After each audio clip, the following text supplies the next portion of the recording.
Hey, I'm Jana, the little sister. And I'm Jeff, her big brother. Welcome to Sibling Rivalry, a podcast about our favorite sport, baseball. This week on Sibling Rivalry Baseball, out with the old and in with the new.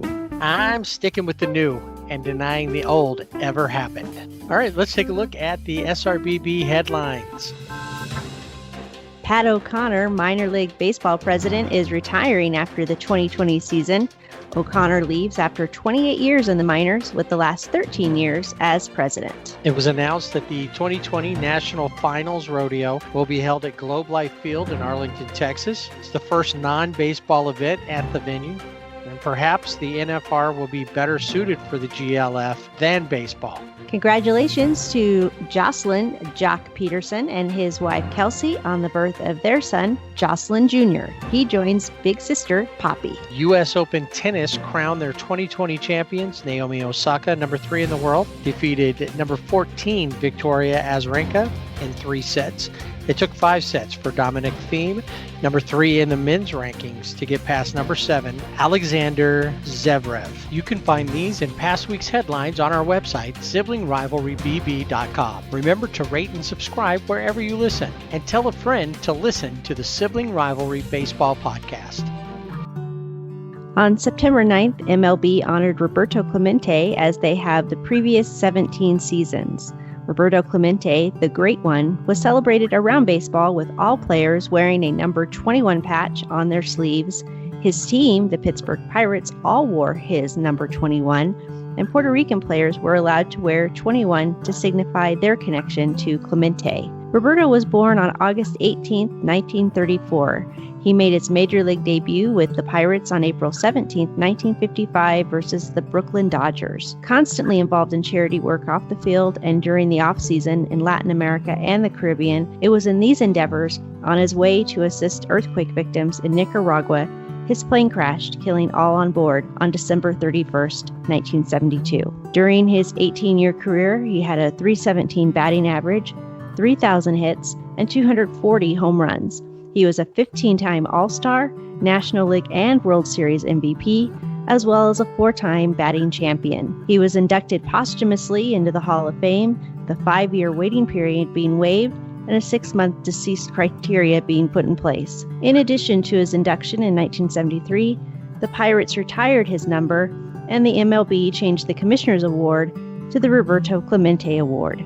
The award is given to the player who best exemplifies the game, sportsmanship, community involvement, and the individual's contribution to the team, all things connected to and ensuring the legacy of Roberto Clemente.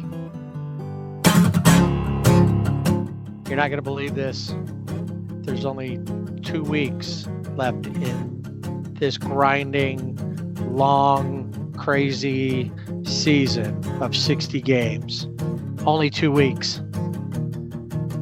And with that, we should probably look at the playoffs again, especially now that they're talking about the bubble for the playoffs, which I've been reading a lot of different spots where a lot of these players are not digging the idea of the bubble. I know the Twins players are all saying, hey, we did exactly what we were supposed to do, and nobody from our team tested positive at any point.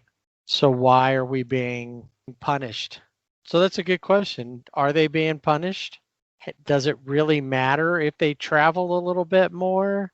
Maybe they should just do the bubble for maybe the championship series and the World Series. I don't know. What do you think? I think the bubble idea for the division series, championship series, and obviously for the World Series really comes down to they don't have a lot of time. And if for some reason there was someone that tested positive, and they could be positive, or maybe it was a false positive, it throws everything out of whack, and then they're postponing games. So I think the bubble actually makes sense in this case. The NBA has done it successfully. The NHL is doing it successfully. So for the championship, for the playoffs, it makes more sense to me that they would do a bubble. And I know the Dodgers have been complaining or about the same thing, like the Twins. We did everything we were supposed to do. Nobody on our team has tested positive. We've done all the protocols, even above and beyond on some of the protocols, and they want their families to be able to join them, which I still think is silly, just because the families aren't going to be able to go to the games as of right now. They're going to have to stay in a hotel room. Most of the guys have young kids. You don't want to have young kids in a hotel room. It's not fun. I've been there. And it's just like, come on, guys, let's play and see how it comes out and not worry about the exterior stuff. So that's my take on the whole bubble. I don't disagree. In fact, that's the one thing that got me out of all of it, was that was the first thing they all hollered about. Well, our families can't come. Do you want to play in the playoffs? If you don't want to play, opt out. Right. That was the whole thing too with me is, I get you want to be with your families. And I know that during the season, when they're playing at home, they're at home, but it's the playoffs. You're going towards a world championship. So, where's your focus? And to me, if I was in that situation, probably as a wife, and I would, and with little kids or kids in general, they get bored. So, and also wouldn't they have to follow the MLB protocols and being able to go out of the hotel? And you put yourself at risk too, because if the families are allowed to go out and eat or whatever the situation is, then that just seems more risky to me. It seems more stressful. And stressful. Yeah, because you've that got too. Everybody has to be, even if you have a couple of rooms, like you said, the kids have to be locked down in the room all the time. And whether they play video games, whether they watch TV, eventually they're going to want to run around. They're going to want to do something, release some energy, go outside, something. That part of it, I don't understand. From the player's perspective, I mean, I know they're looking at it and saying, but we want to do this. But what's a little bit of time away? It's just an extended road trip. And some of them are like, well, but we got to move. We got to set up things for off season. The way they want us to do things doesn't work. They're just complaining and whining. Think about this.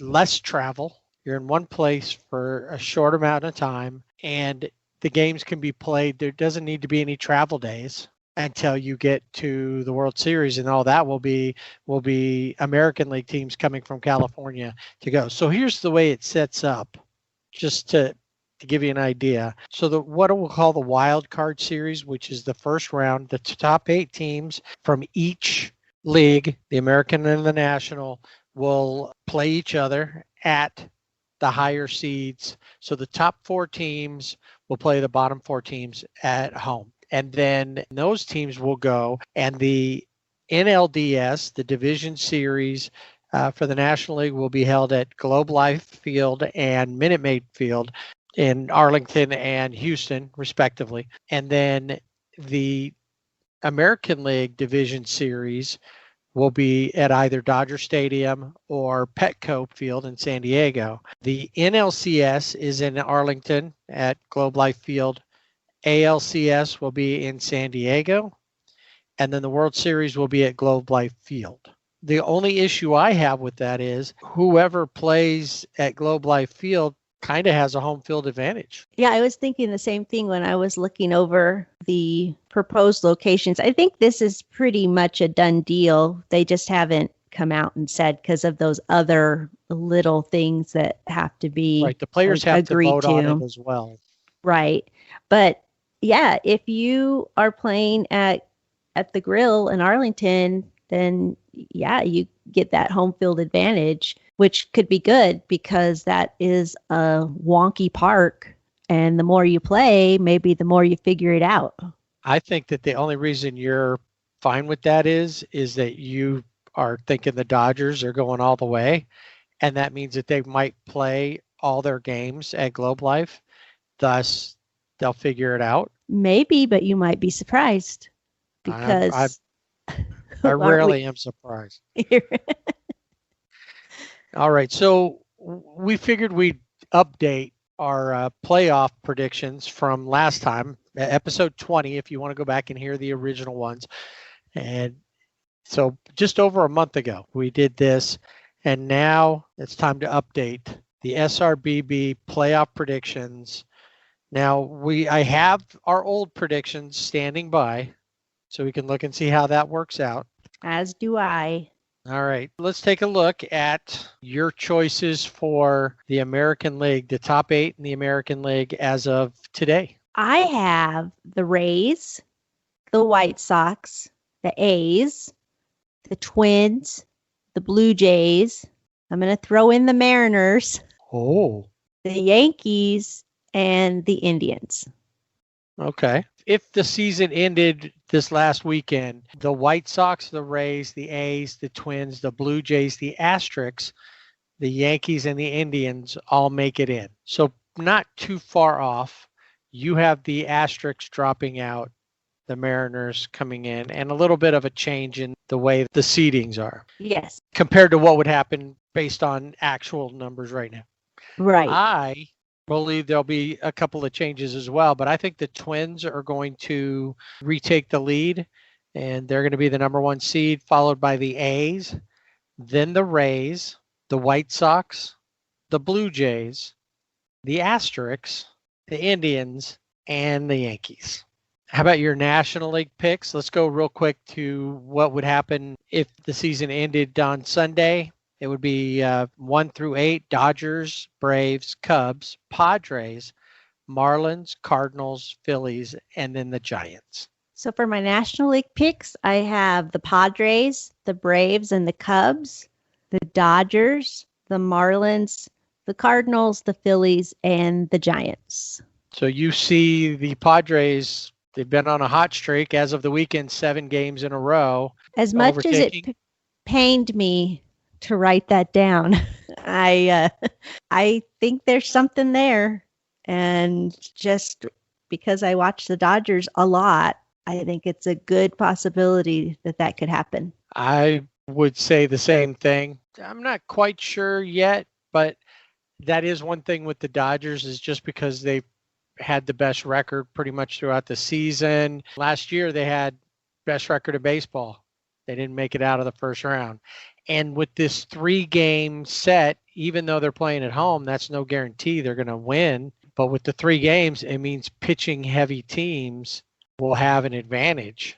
As they always say, all the experts anyway, unlike the regular season, when you get to playoffs, you're usually only going to face great pitching. Usually, yes, that's the plan. So with my NL picks, the Dodgers are still the number 1 out of the National League, followed by the Cubs, the Braves, then the Padres, the Phillies, the Cardinals, the Marlins. And then after some consideration, I went back and forth quite a bit between the Giants, the Rockies, and the Reds, and looking at what their last 2 weeks look like. None of them have a real simple path to the playoffs, but I went ahead and stayed with the Giants. They just seem to be playing well right now, and I can see with the teams they're playing that they could continue that on. So I'll finish up with the Giants. All right. So out of that, who's going to the ALDS? So for the American League, I have the Rays versus the Twins and the White Sox versus the A's. And in the NLDS, I have the Padres versus the Dodgers and the Braves versus the Cubs. In the ALDS, I went Twins versus Indians, and then the Rays versus the White Sox, with the Twins and the White Sox moving forward. So an all-central battle for the ALCS. And then with the NLDS, it's the Dodgers versus the Cardinals, Cubs versus the Padres, with the Dodgers and the Padres meeting up for the NLCS. I have for the ALCS, I have the Twins and the White Sox. And in the NLCS, I have the Padres versus the Cubs. Oh, wow. So, all right. So who's going to the World Series out of your picks? I have the White Sox versus the Padres, with the White Sox being crowned World Series champions. I have the exact same matchup. Really? Yeah, I went with the White Sox versus the Padres. When you think about it, they're the two younger teams. They're Yes. both exciting to watch, unless, of course, they're playing your favorite team, which in my case isn't going to happen. But you have to deal with the Padres. Actually, I will. The Angels and the Padres will be playing next week, I think. It would be an exciting World Series based on what we've seen through the season. I went the other direction, though, and I think that Slam Diego is going to take it to the White Sox Bombers. It'll be a really fun, interesting World Series. But I think for this season, that's it. The question is, does the World Series really matter to the magnitude that it has in the past? I don't think so. I had thought about that, and I thought, of course, everybody wants their team to win, and they want their team to go as far as they can. And the Dodgers have had heartbreak after heartbreak after heartbreak, and everybody, it's been, 1988 was the last time. But then you have this weird season, and is it the World Championship? Is it the World Series? Or is it the COVID World Series? Yeah, it's nice. Yeah, in 60 games, you did a good job. Is it going to mean as much? Sure, to the team that wins it. But for me, if the Dodgers don't win, I'll be okay. Do you think the players think, other than maybe if you win it all, if you don't make it, obviously it's always real easy if your team doesn't even make the playoffs to say, who cares? It was only an exhibition season anyway. But is it for the teams that make the playoffs, unless you make it to the World Series, are you going to come off going, who cares? It's a pandemic championship. It's not a real. No, I would hope that any player that's playing would look at it as what it is, which is a championship. Even with the Dodgers, I have the Dodgers in my picks. I still want them to go out and play to win, not just we made it. Okay. I still want them to do well, but as a fan, I'm okay if they don't make it to the World Series this year. Now, next year, hopefully we have a full season. That's a different story. Right. So you're for the bubble and for the White Sox winning the World Series or the pandemic series. Now, who was it you picked last time for the World Series? Last time I had the Yankees and the Dodgers, which is classic World Series.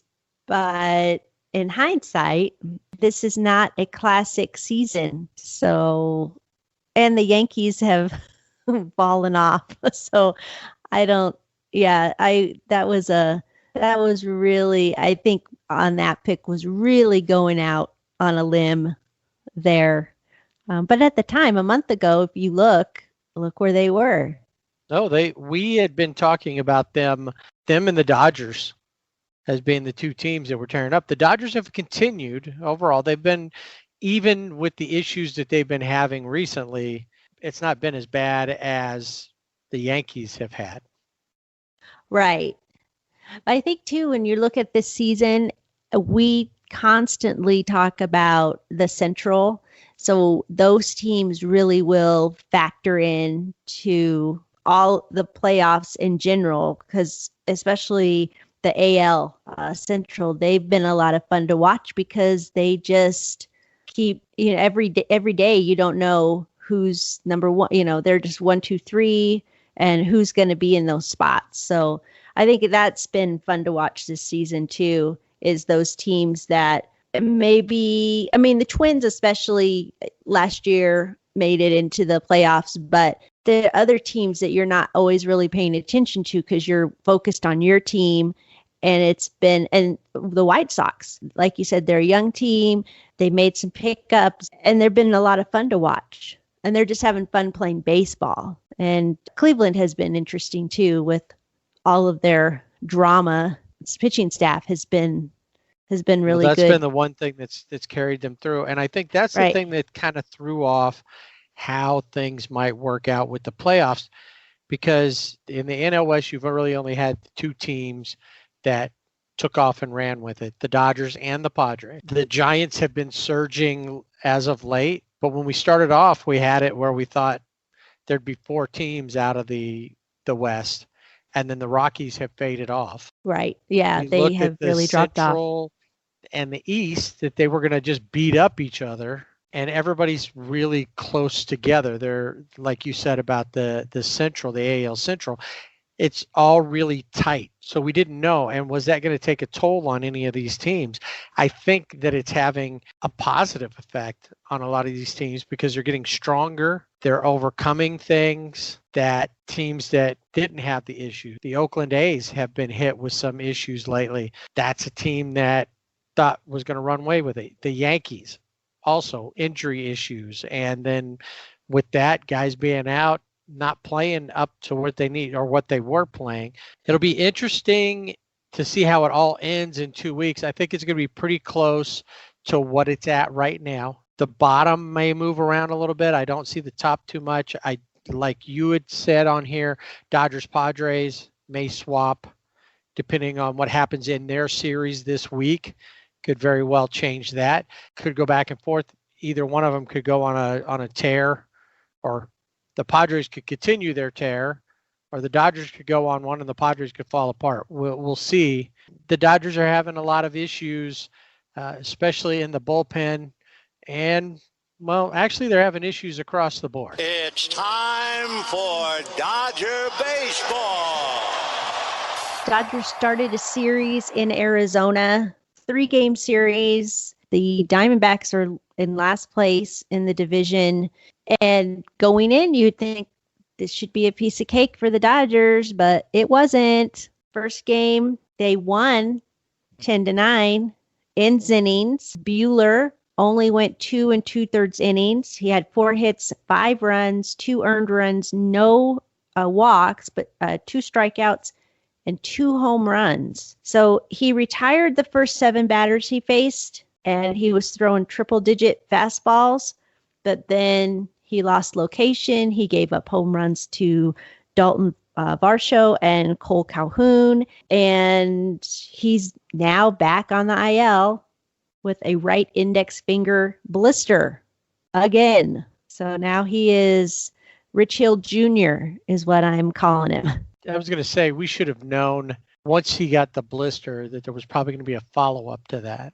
Based on some other things that happened during the Dodgers week, I'm not sure if we really miss him when he's gone, but I don't know that he was a problem there, giving up the 5 runs, but the final score was 10-9 in that game, and it shouldn't have been that close because beyond what Buehler gave up, Claret gave up just 1 run, which wasn't a big deal, but Kenley gave up 3. Yes, this is an issue with Kenley Jansen. The D-backs scored 3 times versus Kenley. He pitched 1.1 innings. He had 3 hits, 3 runs, 2 of those earned runs, and he's gave up a home run, which before, I'm trying to think which series, he hadn't given up any home runs, and then he gave up a home run, and now it seems like each time he comes in to close it out, there seems to always be a home run, which he can't have because he's the closer. He closes it out. There's no balls going over the fence when you're closing the game. But something's going on with Kenley.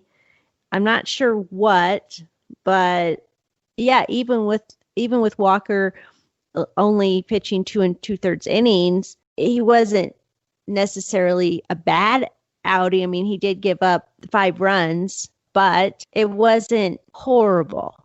Something the Dodgers could compensate for. Now, in this game, Gavin Lux was 3 for 5. He had 3 runs, 5 RBIs, and he had 2 home runs. 1 in the second, which put the Dodgers on the board, and then the one in the 10th where he hit a 3-run home run. So that was 10-6 at that time. And then Kenley Jansen came in and gave up those and made it interesting, which in the past, we've often said, I know we talked about this before, it seemed like don't put Kenley in if you have more than 4 runs, more than 3 runs, because it seems like he's always going to give up some runs to make it interesting.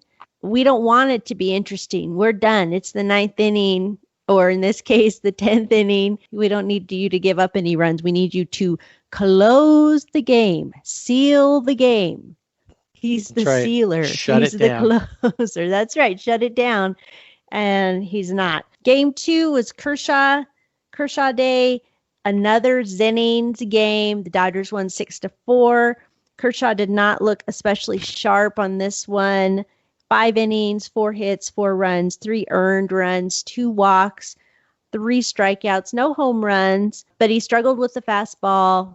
Mookie Betts had 2 errors on the same play. Mookie did have a home run, so maybe that helps erase his errors, but the errors are still there in the book. Kike had a home run.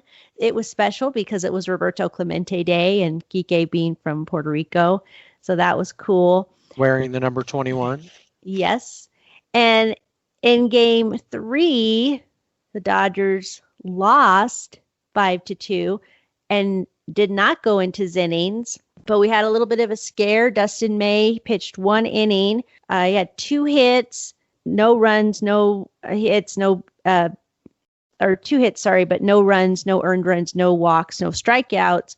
But he was hit on his left foot on a line drive. That was scary because we didn't know what happened. Did he break his foot?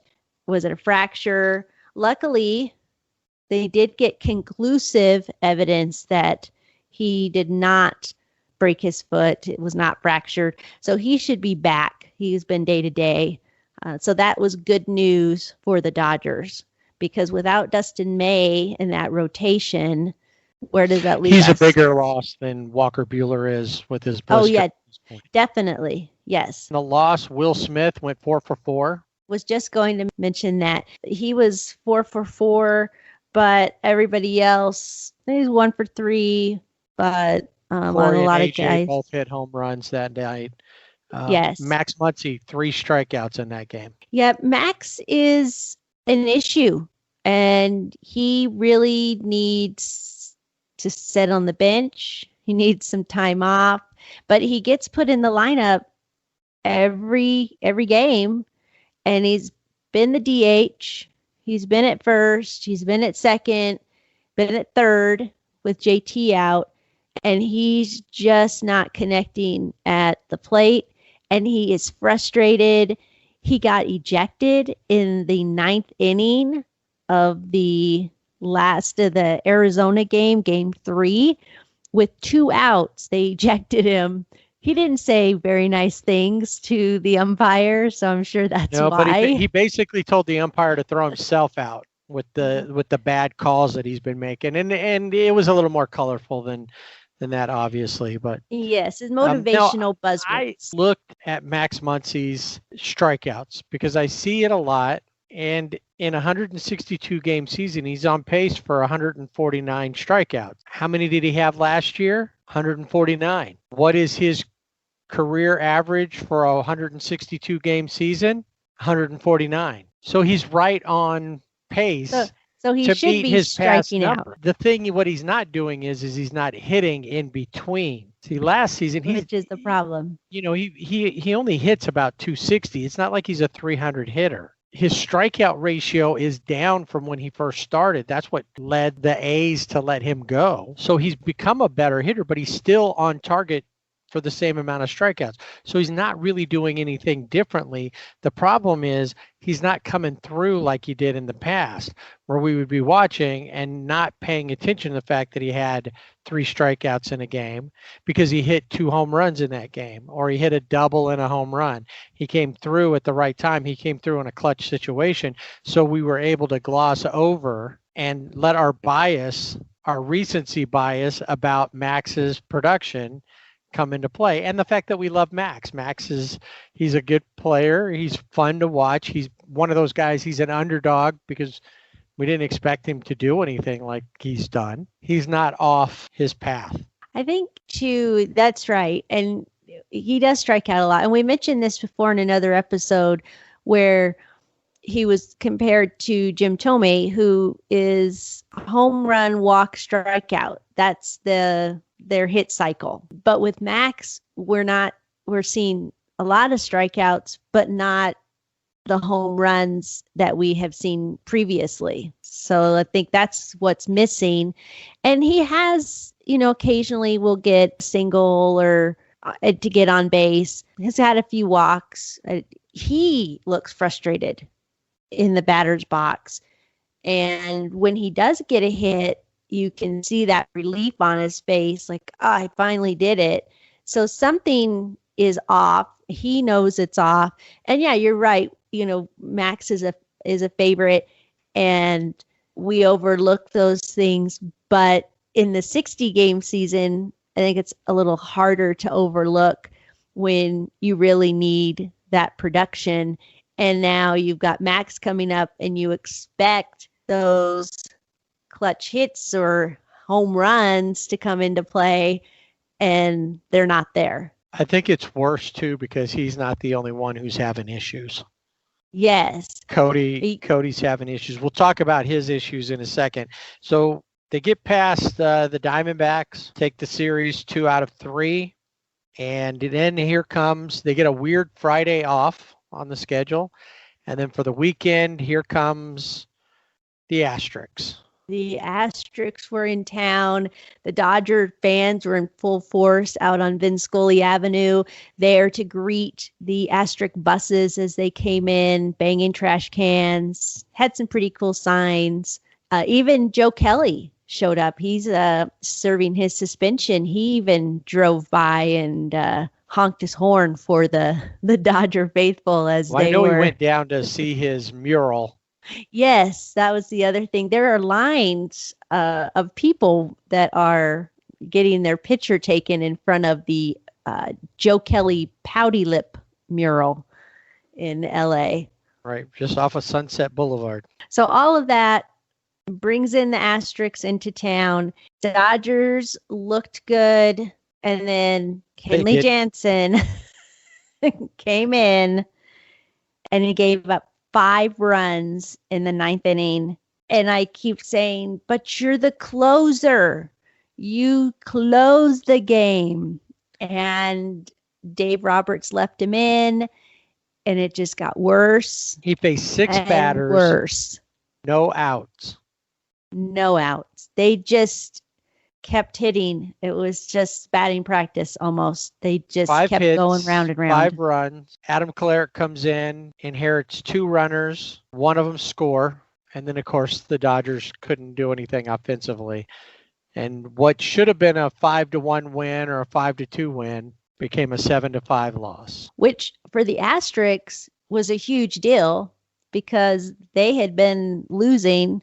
And then for them to come into Dodger Stadium and beat the Dodgers, I don't want to say it was vindication for them because they're cheaters. They always will be cheaters. But I wonder if that's kind of how they felt. Well, they probably felt that way. The Dodgers gave it away. Kenley Jansen, They didn't overtake them and just outplay the Dodgers. No. Kenley Jansen, like you said, served up batting practice and gave them the way back in. And then because the Dodgers aren't hitting key times right now, they're in a slump, it feels like. The Asterix got an easy win. They felt sorry for him, I guess, because the airplane was flying with a sign over the stadium saying, Astros still this sign. Well, and Dieter Rule and DJ Severe were on it playing different songs related to signs. I saw the sign. Lots of different things going on there. But yeah, that first game should have been in the bag for the Dodgers. And once again, here comes Kenley. And yeah, was the game not interesting enough? You made it so interesting that the Dodgers lost. It wasn't even interesting. It was frustrating. Right. And annoying. That's the hard part. When you see that, you've got to lead. It's like all you got to do is get these outs. And then he couldn't get anything. Yeah, nothing. It was bad. Well, things do change on Sunday. And on part of the ESPN broadcast because for some reason the Yankees and the Red Sox weren't being replayed or playing They didn't again. have a classic edition game. Right. We got to see the Dodgers and the Asterix on the ESPN national game. And while the game on Saturday was also a nationally televised game on Fox, the Sunday night game probably brought in a bigger audience. That was better for the Dodgers because the Sunday game was classic Dodgers from the last couple of seasons and what we wanted to see the night before. Yes. They redeemed themselves. They won 8-1. Kenley did get the chance. It was a bullpen game. Bazooka, Gratterall, I'm not sure if that's what he likes to be called. I've also heard he likes to be called the Lion. I think it's the Lion, something like that. But anyway, Bazooka came out on the mound. We in a previous episode found we did the SRBB reporting that he liked Bazooka. Yes. And if he's changing it now, then he's just going to have to wait till next season or until he's done something significant that he can start calling himself whatever. And then he can walk out to the mound with a big fake mane on and be like wrestlers, when he comes out there. And right. Yeah. They can play the Lion King music. Yeah. Bazooka still fits him. He started the game. Like I said, it was a bullpen game. Kenley did get a chance to come in and maybe boost the confidence. He did a lot better. The Dodgers, he didn't give up any runs, got out close. He actually did close the game out. Mookie, AJ, and Chris Taylor each had home runs, and it was a good game. It was a classic Dodgers game. It's what we expect. Now, the ESPN broadcast, also what we expect. Horrible with A-Rod and Matt Viskurgen.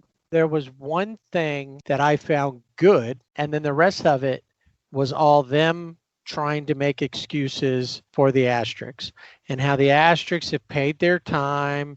Maybe we should give them a break. No, they're just a team looking for some redemption. I don't know what else they said, but it was just all that garbage. The only thing that I really got out of that whole telecast was A-Rod was very focused on Cody Bellinger and his issues. Yes, he did a really good job of looking and pinpointing what's going on with Cody in the batter's box. Yes, he did. And those were things that I hate to say it, but I had seen, but didn't really identify the way that a guy who, and as much as I hate A-Fraud, he was a good hitter.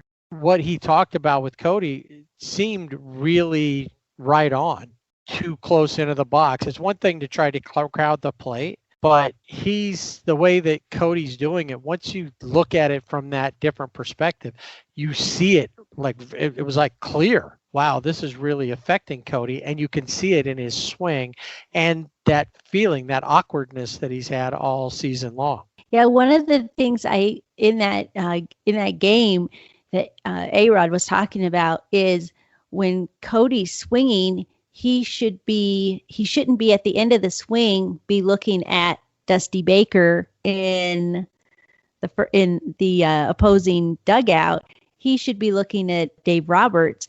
And after that, I started looking at that more and saying, oh yeah, and we've talked about Cody not being comfortable in the box. Why change your swing? Why try to retool it? Because it's not working. And I'm also curious, what's the hitting coach doing for the Dodgers? They have a hitting coach? I thought they did. What I want to know is why isn't Mookie talking to him too? Right. And I still maintain. But maybe it's hey, I'm the MVP. I'm the reigning MVP. You used to be an MVP. I did see there was a pitch where it was outside and it was called a strike and Cody was called out on strikes. And in the dugout afterwards, he was laughing about it in the dugout, but still you could tell it agitated him. And Mookie was, yeah, you're right, way out there. Well, there was a point where in the dugout, I think they even pointed it out. Gavin Lux came from down in the clubhouse area from the tunnel, came up and was showing everybody with his hands, this is how far it was. He looked like he just woke up from a nap. He probably his little did. kindergarten nap time for Gavin Lux. Bring up that, and I noticed, and I heard that from A-Rod too about where his head is. And I'd been watching that across the board in every game that I'd been watching. And it made me think back to Little League when you would swing and you turn your head completely. The coach would constantly be saying, keep your head in there. And you realize it more at this season a lot. A lot of guys across the board, great hitters, bad hitters, they're looking up into the stands to see nobody or looking into their dugout or the opposing dugout at the end of a swing. I've seen it a lot with Shohei Ohtani, constantly pulling his head out. Cody, I had noticed it before. Max, a lot. Yeah. And normally when you strike out swinging, you're not down at the ball. You should be constantly looking at where the ball should have been. So when you swing through, your head should still be down at where the ball would have been, or up if it's up high, but wherever the ball was, and you should be looking straight ahead. You shouldn't be looking behind you. So overall, I know it seems like a bad week because they lost twice. Well, and they lost to the Asterix. Okay, Ew. but you know what? The Asterix have at least been a good team in their division. The Diamondbacks, they lost to the Diamondbacks, and the Diamondbacks I know. That's even You're gonna have worse. an issue. But the problem isn't that they lost the 2 games. The problem is the Padres are on a 7-game win streak as of the weekend. So that's the problem. They're allowing them to catch up to them by not winning all those games. But any other week, 2 losses out of 5 games, it's not great, but it's not bad. You still had a winning week. That's true. I will say, though, with the lineup, I was happy to not see Gavin Lux in the lineup. He has been at second, and he had that one game in Arizona where he was 3 for 5. But then after that, it's, oh, here comes Gavin, and he's going to strike out. He has shown some discipline where he got like a 10-pitch walk in one of the games, but I really think that the Dodgers, especially Dave Roberts, is too high on Gavin Lux. He's not defensively.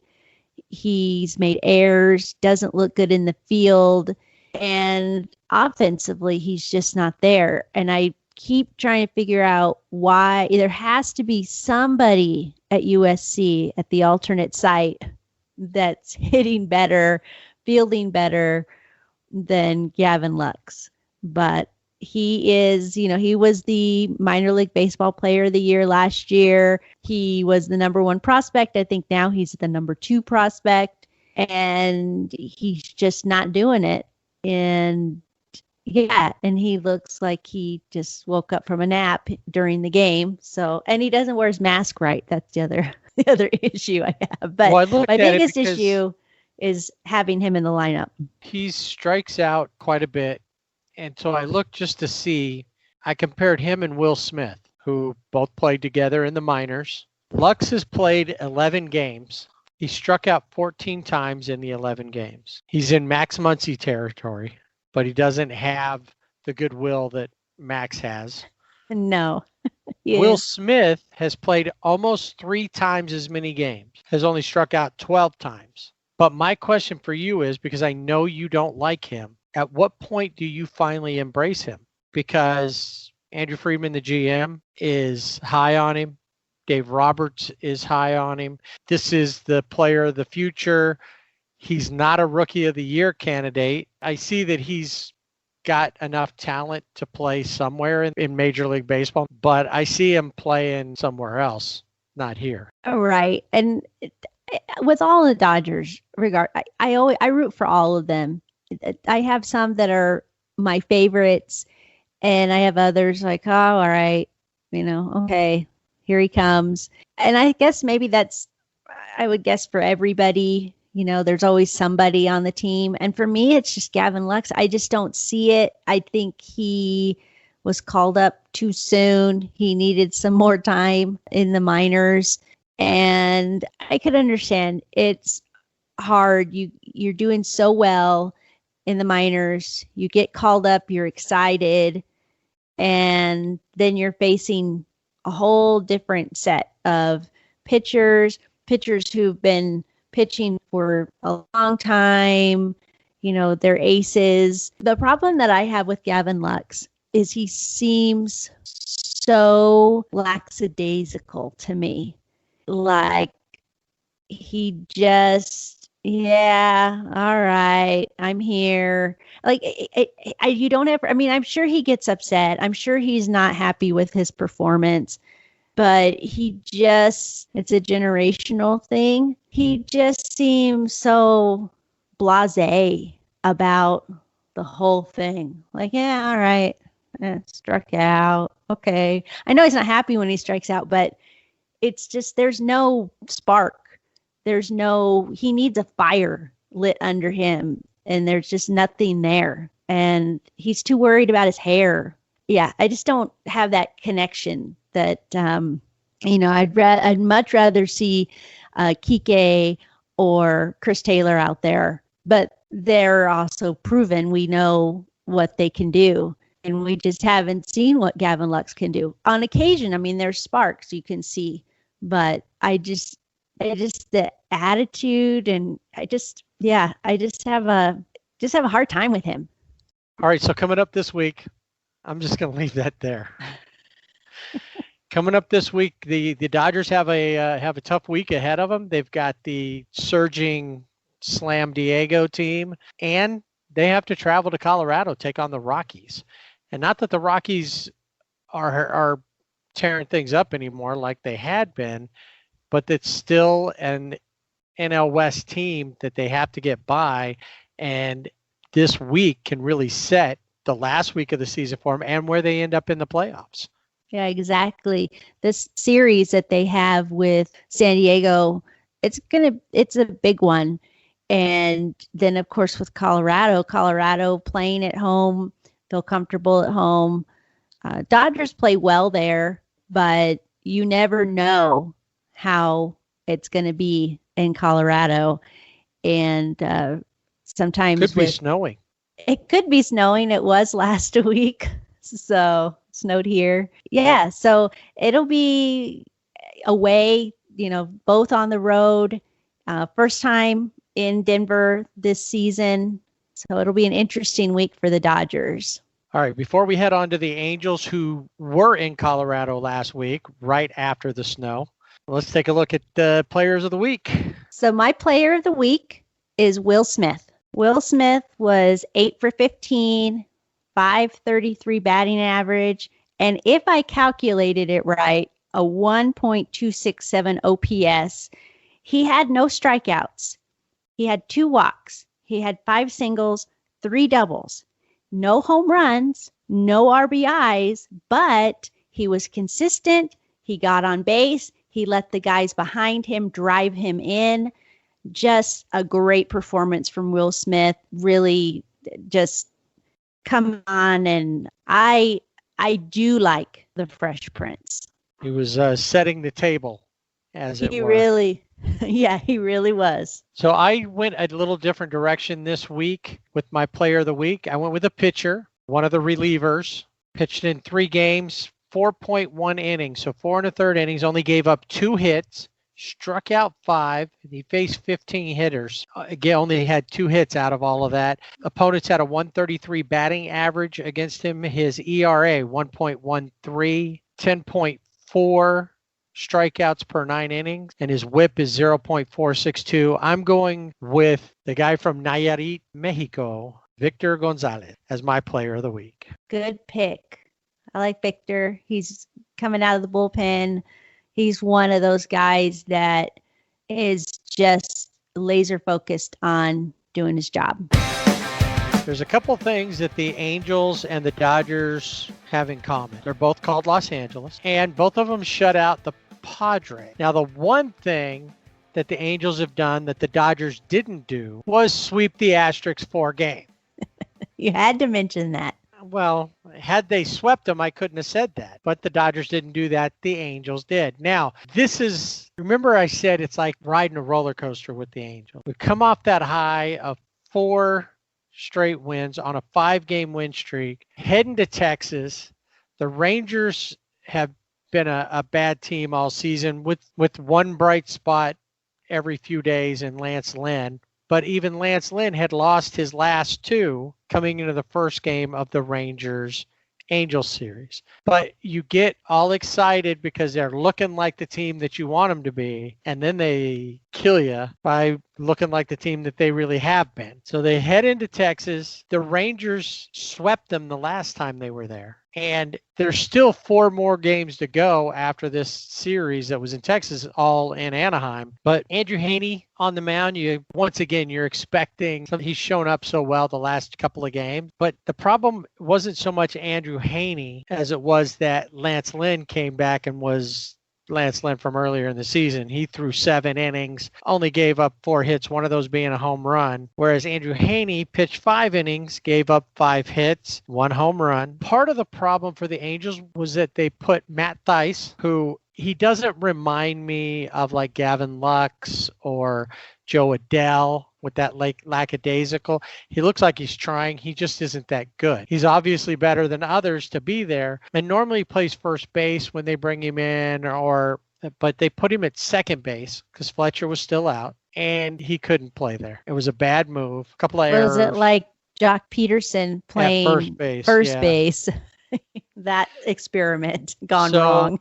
That didn't work out very well. Didn't help. Angels lose this one 7-1. One spot in all of that is Jared Walsh. He was a 2-way player, and he still may be under that. And he's pitched for the Angels last season a couple of times. They had him in at first base. He hit a home run, and that would account for the 1. Game 2 almost looked exactly like game 1. Only they scored 2 more runs that time, then lost 7-3. Julio Teheran, once again, not a great outing, but not bad. Didn't give up any home runs through 4 2/3 innings. Hobie Milner came in and inherited 2 runners from Teheran. Both of them scored, so that didn't help. Matt Thaiss did have a home run in that game. There was that, and they played him in left field. That was the first time ever playing in left field. He did better. He did better in left field than he did at second base. But it was career first for him as far as where he played in the field. Now, is he normally a first baseman? Is that his... That's where they've played him. He's played third base. He had never played second base at the minors or majors levels. I don't know if you ever played it, because I played second base in Little League at one point. It wasn't where I ended up overall, but yeah, then this isn't the time to play all the players, Coach. Let's put you here. Maybe he had Joe Madden had a dart. It's like when I always wanted to pitch. I was never good at it, but I always wanted to pitch. And when they finally let me, it'd be like, why did I do this? This was a bad idea. Why did you listen to me, Coach? You know, it's one thing when Mookie Betts comes to you and says, I want to play second base. Yeah, totally different. You know, I don't think Matt Thaiss came and said that. I think he's willing to play anywhere because he just wants to be on the team. Right. All right. So game 3 comes along and I'm back to my normal Angels feeling. I haven't eaten in 2 days because I'm on the Angels diet and I can't eat unless they win. You lost a lot of weight. So you're almost emancipated. I know. I'm going to be the invisible man here before long. The best thing about game 3 from the outset was Dylan Bundy's pitching. Always nice. And he gave us another 7 innings. He went 7 1/3, only gave up 4 hits, 2 runs, struck out a season high 12 while only walking 1. And I see Matt Thaiss was the DH. Yeah, that's a good idea. It wasn't. No. But we didn't need him because we had Mike Trout hitting a home run, going 2 for 5. Anthony Rendon, 2 for 4. Andrelton Simmons, 2 for 5. But the big offensive star of the game was Jared Walsh. 2 for 4, 3 RBIs, a home run, and a triple. And this was a weird thing in this game in that the Rangers had 2 triples. You don't see that as often, triples. No, it was weird that 3 triples in a game. But I've noticed, and I don't know if it's because you just don't see triples. But when somebody hits a triple, it's like, wow, they hit a triple, because you just don't see it. No, it's where did it have to go? In a corner? Did it get misplayed? Is it a true triple? Is it a error? A double with an error? Right. So overall, great game by the whole team. Got the victory 6-2. Feeling good because now if we can sweep the Rangers coming in here, we can split the series. Because right now the only winning series we have, we split the season series with the Mariners. We've lost every other series. Well, that's not true. So far we've split with the Padres, but we still have 2 more with them. And we still have 3 more with the Dodgers. But the only one that we have a winning record with is against the Asterix. 6-4 this season in that 10-game set. That's the one good thing. We're not going to make it to the playoffs. So they left Texas and headed up to Colorado. The Great White North. Oh, that's Canada. Sorry. Well, for you, it could be the Great White North. It is north of you. It is, and it was white the day before. And they did have snow the day before. While they were there, it was actually looked pretty pleasant, looked nice out. Temperatures looked like they were in the 50s most of the time. They show up and have what looked like a pretty good game until the ninth. Griffin Canning came in, gave up 3 runs over 5 2/3 inning. Ty Buttrey, let's not talk about Ty Buttrey just yet. When the Angels get into the ninth, it's 4-3 going into the bottom of the ninth. They're winning. And it had been 3-3. The Angels had been up like 3-2. Then they gave up a run. It was 3-3. Then they got another one. It was 4-3. Jared Walsh, another home run, 2 for 4. Another great night for Jared Walsh. All right, so Ty Buttrey comes in, and I'm thinking we're going to go to innings because he gives up a home run. So it's tied 4-4.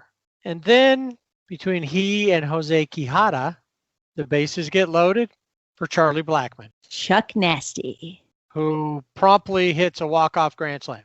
The second walk-off grand slam we've had this season.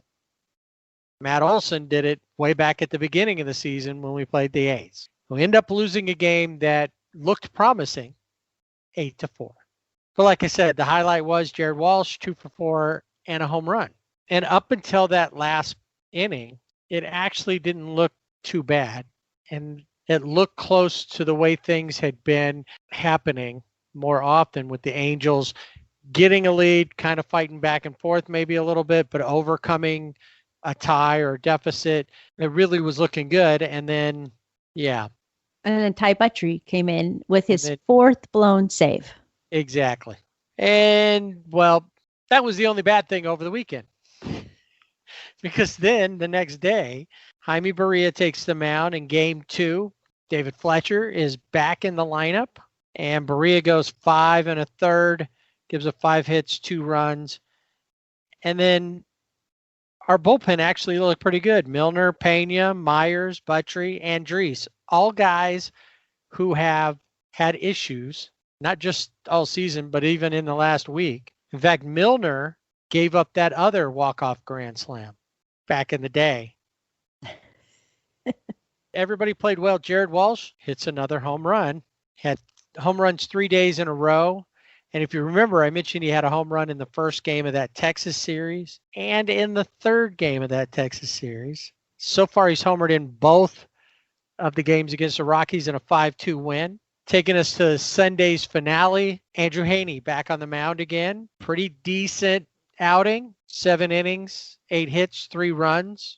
So he gave up their 3 runs in a 5-3 victory. Matt Andriese came in, did okay. Jared Walsh. I don't know why I say Matt Walsh. The actor, Matt Walsh. Jared Walsh went 2 for 5. But really, does what Jared Walsh did that day make any difference? No. No. Because it was Albert's day. That's it. Big, significant home run. Yeah, number 660, tying Willie Mays for 5th on the all-time list. He, in this series, had gone past Craig Biggio to take over 5th on the doubles with 669. So it was all about Albert. He had not hit a home run since early August. So over a month with no homers. He finally comes up and hits that, ties Willie Mays. He needs one more. He'll be solely in 5th place in both home runs and doubles, and will be the only Hall of Famer to rank in both of those. He needs 123 more to catch Tris Speaker at number 1, which I don't think is going to happen. And then 55 from Ty Cobb. Probably also not going to happen, but that's much closer. When the Angels played in San Francisco, Willie Mays had texted Albert Pujols and told him, it's your turn, it's your time. And maybe, I think, obviously for Albert, he was going to tie him, he's going to pass him. But I think there's a little bit of, when you think about who Willie Mays is, I mean, he's a giant, he's a legend. Albert Pujols is a legend in his own right, but it's Willie Mays. And do you feel a little bit bad because you want the record, you want to tie, you want to go past, but for Willie Mays to text him and say, hey, you know what? It's your turn. It's your time. So, and also I thought it was really cool that the Rockies in the stadium, obviously there's no one there, but on the Jumbotron, they recognized the achievement that Pujols had made. Well, I watched them when they went and got the ball for 660. The guy took it out there, made sure he had the right ball. They were authenticating it. They put it in a ball holder. Right. It was easy to see all that stuff because it's all going on out in the open. It's not like normal where a fan would have got it. They'd have had to go over and beat it out of them so that they could get the ball away from them and, take a club to the head and tase them. So I what makes me wonder, and I know this is not fair, but I wonder if Alex Rodriguez would do the same thing. If this had been Albert at 695, waiting to go to 696, would he say, hey, I'm happy to share this with you, or be like Willie Mays? Willie Mays showed something that's old school.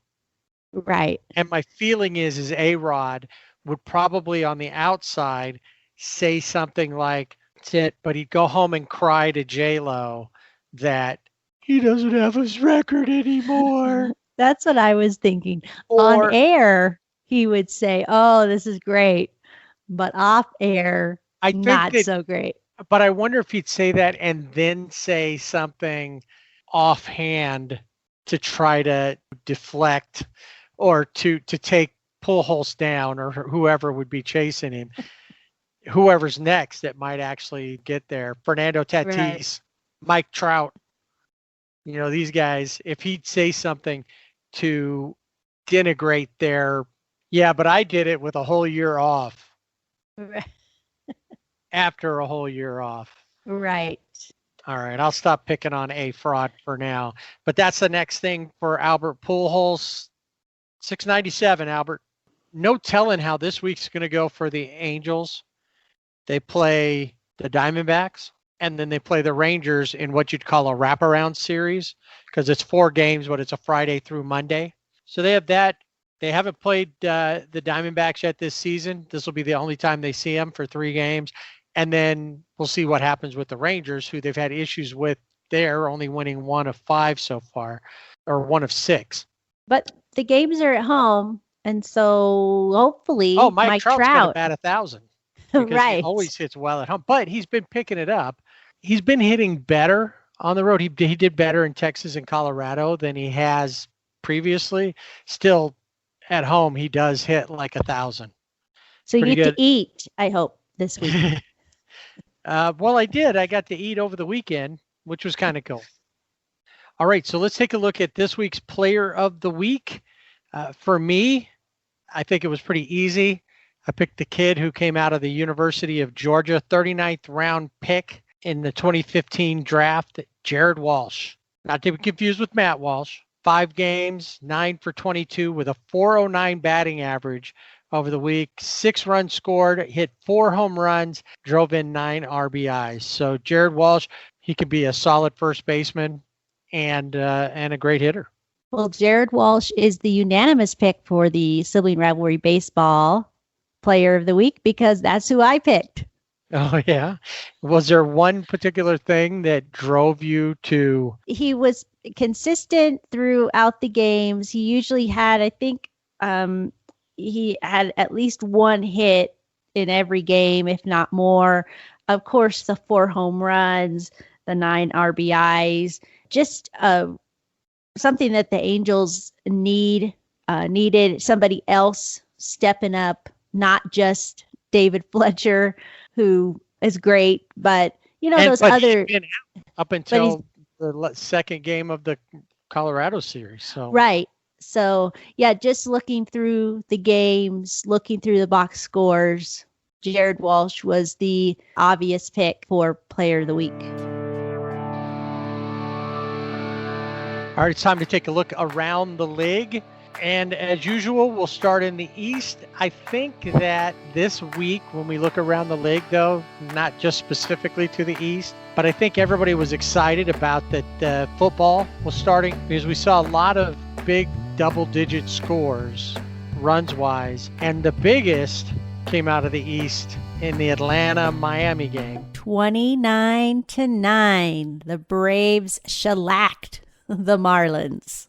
You've been wanting to use that word for a long time, haven't you? Shellacked. I have. I've had it on my list of words to use, and I haven't been able to use it. They shellacked them. The Braves set a National League record for runs scored in a game. Freddie Freeman got his 1,500 hit, and Marlins Twitter was on fire. What I liked about that was it MLB that asked them, "Are you okay?" Yeah. They're like, no. And then because there was another team, the Tigers got beat pretty soundly. We'll talk about that in a second. They went, "We know how you feel." Yes.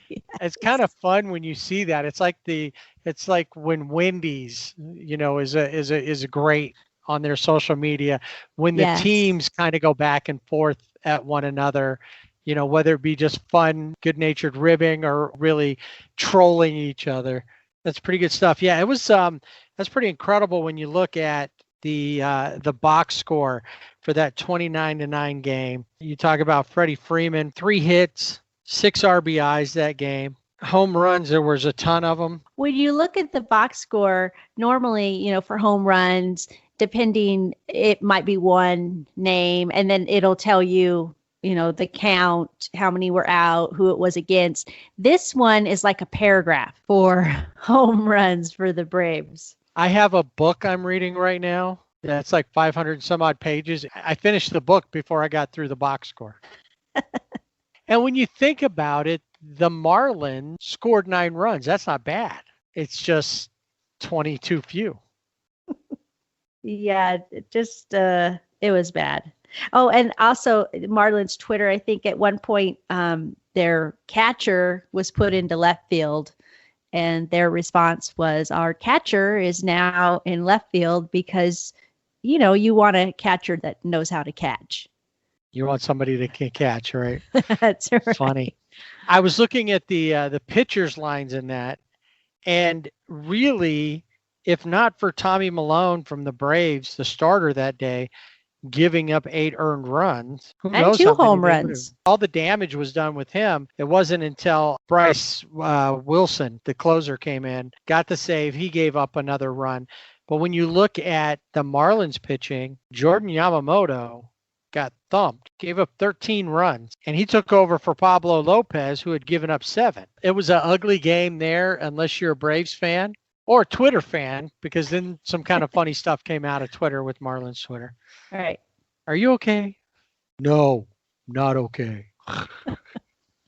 Our series that came up in the East, in the AL East, that I thought really, and I guess it kind of has, but I thought really was going to cement where these teams would land, and that was the Yankees and the Orioles.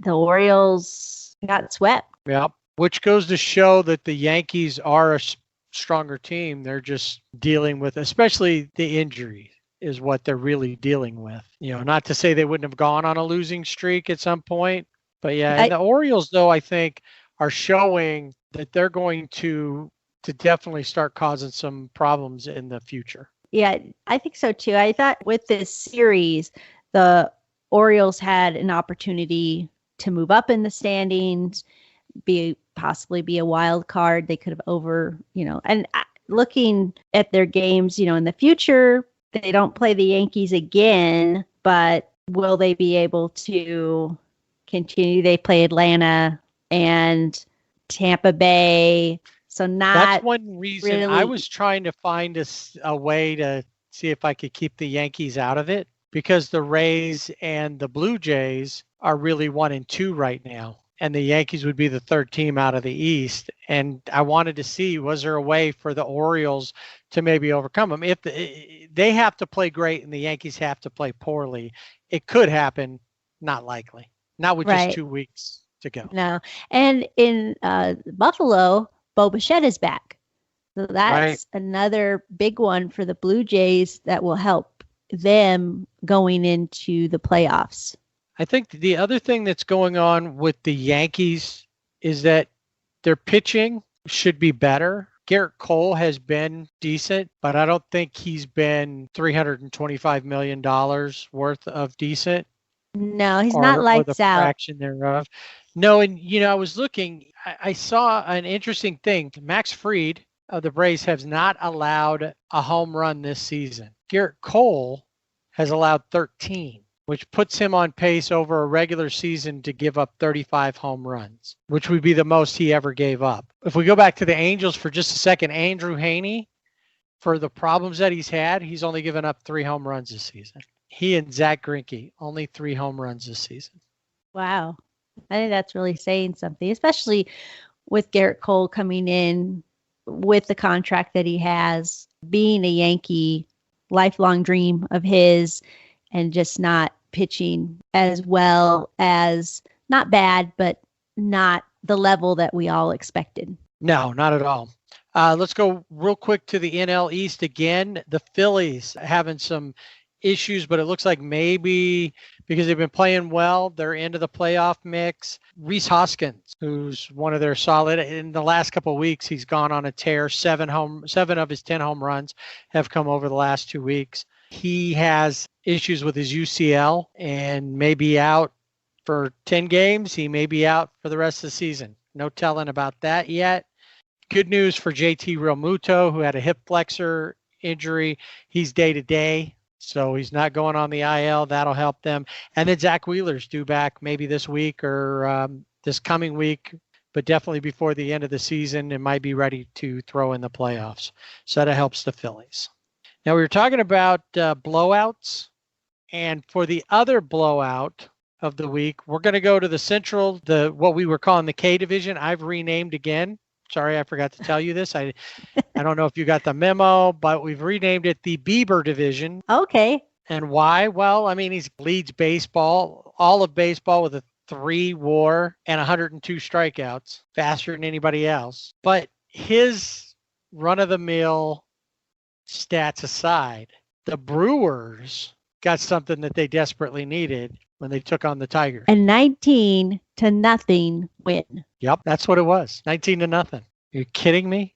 It was a 2-hit shutout by the Brewers. The Brewers had 21 hits, 5 home runs. Tyrone Taylor went 4 for 5. Arcia from the Brewers went 4 for 6. Corbin Burns, he was flirting with perfection there, and he struck out 11 while retiring 21 of the 22 hitters he faced.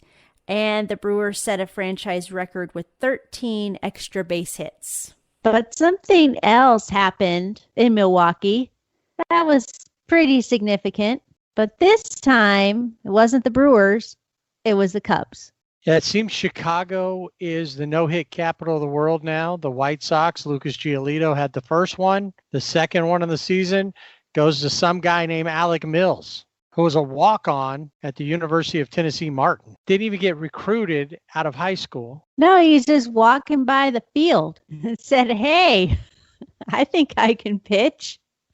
Sunday, he joined Jake Arrieta, Carlos Zambrano, Ken Holtzman, and a few others on the Chicago's no-hitter list as he blanked the Brewers 12-0. And in this one, David Ross is the 11th person in Major League Baseball to have caught a no-hitter and manage a no-hitter. Really? The no-hitter he caught was with Jake Arrieta. Yeah. That's crazy. I never thought about those terms, but that's something. Only 11 managers have ever caught and managed. Yeah, and although maybe that's a bigger number than I think when it comes to the numbers of how many catchers have been managers. That's true. Yeah. And he said when he was a catcher, he just felt like he was going along for the ride. As a manager, it was more stressful because he was watching the pitcher, what's going on, do I need to take him out? As a catcher, you have maybe a little more control because you're throwing down some signs. And right. When you're standing in the dugout, all you can do is and try not to overmanage the situation. Right, exactly. I think, and try that's not why to Doc Roberts it. Yeah. Yes. And while we're talking about no hitters in Chicago, let's talk about somebody who's having a problem this season and is complaining about it. Javi Baez. Javi Baez recently complained about not being able to watch his at-bats in the dugout. No in-game video. No. He said, and I quote, "To be honest, it sucks." Because he's very eloquent. Yeah, he is. He's one of the more eloquent players of the game. He's hitting 203. He has 6 home runs. He has a 601 OPS. Not stellar, not where I guess he wants to be. But we've talked about this before, and we look at somebody like Chris Taylor, who plays for the Dodgers, who also was a big guy that would watch in-game, video of his swings, of his at-bats. And this year, he's hitting 280. He's got an 834 OPS with 5 home runs. He doesn't play every day, but he says, you know what? It's better for him because now he's just getting in the batter's box and he's just going with it. It's not the playback isn't affecting him, because before he said he would watch it and then he was trying to correct everything while he's in the batter's box. I think Javi Baez is just being a crybaby. He says, "I'm really mad that we don't have it because, to be honest, with all due respect, we didn't cheat." Right, but you might. And remember that one person, I always remember this. The senior class before mine went crazy on their senior trip, and thus my class didn't have a senior trip. So one person or one thing or one team can ruin it for everybody. It can. And only so takes that's one. kind of been it. And maybe if he hadn't, I think the thing is that nothing's turned around for him. It's easy on Chris Taylor's side because it's worked for him.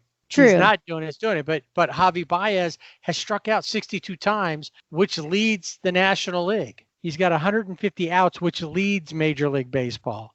No wonder he's crying about this. Well, Christian Yelich, 199 batting average, 762 OPS, and I haven't heard anything from Yelly. No, he's been trying to work out and figure out what's going on. I've seen video of him in the cage, hitting off a tee, working through his stance, anything he can. So, for a lot of these guys, I think at the end of this season, the guys who were the Yeliches who can do that and other players who didn't have a great season are going to go, I have to get past this. That was just 2020. Right. And 2020, when you look at it, I think in the long run, it's really a blip of a season because you're only playing 60 games. You can figure it out. You've got time. You've got spring training. You've got, and then you've got 162 games. So. Right. All at once, not a break of how many months, 3 months or whatever, and then come back and try to get everything back and going. And no matter how much you work at home, nothing live pitching can't be duplicated off of a tee or in a batting cage with a machine. Now, I do want to mention Nelson Cruz. We've talked about him before, but he continues just to have a good season. He's 331 batting average, 16 home runs, 1.089 OPS, 40 years old, just playing, having a good time, and looking good for the Twins, which when we look at the Central, we talk about them all the time, but it's the White Sox, the Twins, and the Indians, and they're just playing Frogger. That's how I look at it. They're just leapfrogging over each other. And the White Sox are starting to pull away a little bit because they have a more complete set. They have offense. They have pitching that is solid across. White Sox are going to have some issues. Dallas Keuchel out, but Giolito's been there for them. You go to the Twins, Quinta's been pitching well. So overall, they have better pitching, whereas the Indians are kind of a one-trick pony right now with just pitching. And you can only throw Bieber once every so many days. They have other players that can do that. So in this first short series, I'm pretty sure the Indians will take out whoever they play, with the exception of maybe the Twins or the White Sox, only because those guys have seen them enough to know what to expect. And this week, it'll be interesting because the White Sox and the Twins start a series. So that'll be a one to watch. All right, let's take a look at the West. Not a lot to talk about since we kind of covered a lot of the teams either playing the Dodgers or the Angels. They played them last week, or they're playing them in the coming week. A couple of notes in the Bay. The Giants said goodbye to the Panda. They did. They said goodbye to the Panda. He said his heart will always be in San Francisco, but he landed in Atlanta. Yes, he did. Good for the Panda. He's a fun guy, and I don't think anybody will ever forget, especially Chris Taylor, being almost squashed by the Panda. Yeah, he had a tough season. They DH'd him a lot, which didn't make any sense. He played first a bit. He did play third a couple of times. He only hit .220. He had one home run, and I remember that home run because he hit it against the Angels, and 6 RBIs. He has a negative WAR. So maybe in Atlanta, though, they're hoping that they can use him to fill in maybe at first, or when Freddie's out, or they can DH Freddie because Freddie can hit. And Pablo's not been doing well, but maybe just the change of scenery will help him to finish out the season. So that's a nice pickup for them. When I think about it, because his nickname is the Panda, and we think about the pandas you don't see a lot of them. So it's like he's going from one zoo to another. That's what I thought about. So he's going from San Francisco to more humid climes of Atlanta. And then the A's also got hit, which is bad for them because they're definitely going to the playoffs. But now they're going to be without their all-star third baseman, Matt Chapman, who only batting .232 on the season, but he had 10 home runs, 25 RBIs, and a 1.1 WAR. He is solid at third base. Hit it to third. When you're playing the A's, base hits go to die over there. Unfortunately, will be out for the rest of the season. Don't know how that's going to affect the A's in the long run. It could change some things coming up in this last week of the season. The A's are playing the Giants. They do play the Dodgers. Will his absence make a difference in those series? Yeah, it'll be interesting to see. He's having hip surgery, so he will be out for the rest of the season. Not sure how long it will take him to get healthy for next season, but a big blow definitely for the A's. Another thing that happened in the West that we thought was over was COVID. We had San Diego and San Francisco, and their games were postponed because of a positive COVID test. And then we learned that it was a false positive because the player who had tested positive, which was Alex Dickerson, he then tested negative in like the next few times that he tested. And he was really upset about the whole situation. His wife is 39 weeks pregnant, so she's ready to give birth anytime now. And he said, I was so careful. I, did everything right. And then it came out that he had tested positive, and then there were just people that were, being nasty out there because they have Yeah, he nothing said better the to hate do. was pretty overwhelming, Yeah. directed at him. And then So turns out not to be anything. right, which is good. So the games that the Giants and the Padres played were postponed, and then they were able to play. I think they played a doubleheader. They were able to play on Sunday, a doubleheader on Sunday. They still have they still meet again, so they'll be able to make up the other lost game of the two that they lost. Well, I was going to mention Nolan Arenado was out of the lineup on Sunday. Looks like he's day-to-day. I don't know how much of that's really going to affect the Rockies. They're not in playoff contention, but it does affect them because he hasn't really been contributing offensively this season as he normally does. Right. So that'd be interesting. You look at guys like Nolan Arenado, Christian Yelich, Javi Baez, the guys that normally offensively are on top of their game, and they're not. So what do we chalk it up to? As Javi not being able to watch his bats or in the dugout, or is it just crazy 2020 season? And that'll do it for this week's Sibling Rivalry Baseball podcast. Remember, you can find us on our website, siblingrivalrybb.com, and on Facebook and Instagram at Sibling Rivalry BB. We're also on Twitter at Sibling Rivalry BB without the A. Email us, show@siblingrivalrybb.com. We'd love to hear what you think, so subscribe and rate us wherever you listen to our podcast. Next week on Sibling Rivalry Baseball, will the playoff picture come into focus, or is it still blurry? Hey, if I squint really hard, I think I can see Josh Fields. You're out!